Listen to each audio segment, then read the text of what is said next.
Well, I thought I'd better do this little update before I get everything put together because I've got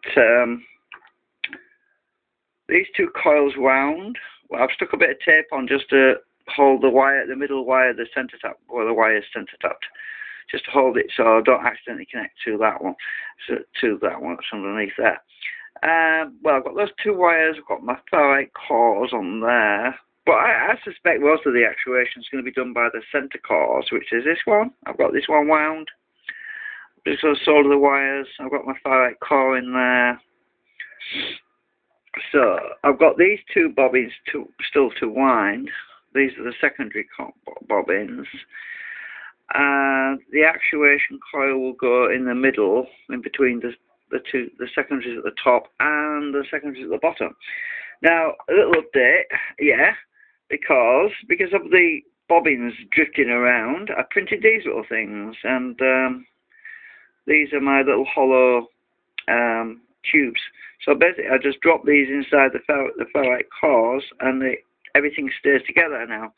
So when I put the actuator bobbin on, you can see things don't fall off anymore. So yeah, I've got another one of these to wind. I've got the other in the other room actually at the moment. So I'm about to wind the. You see, I'm winding all of these with 300 turns of what is it? I've forgotten what it is now. 36, I think it is. 34. Oh, hang on. I think it's 36 SWG. No, it's 34 SWG. That's it. So I'm winding these the primary coils with 34 SWG, and once I've got the primary windings done, I'll be switching my coil over to. I'll be winding the secondaries with something like 28 SWG or something. Or 30, I'm not sure yet. I'll see how it goes. But yeah, as you can see, they're coming together, and things are shaping up. So it's a little update, and yeah, the wire is basically just right.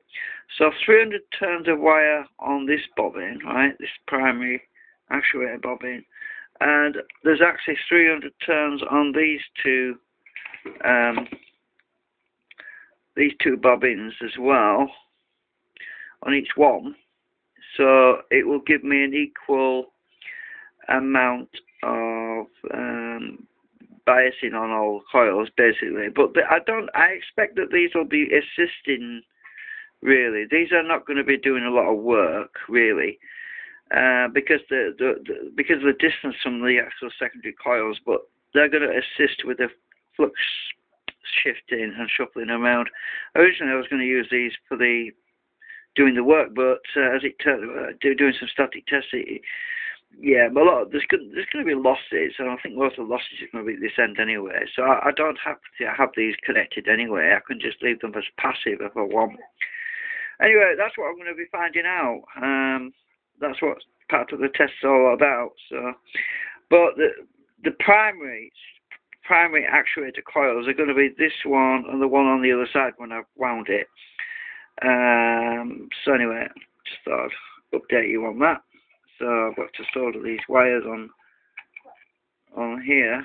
I've got some copper tape on there so I can solder my wires on. And then if the wires snap off, I don't have to worry too much because I'll be able to solder another wire directly onto the because I made slots, you see, where the wires go into the slots. And yeah. So anyway, there you go. That's what we're doing at the moment.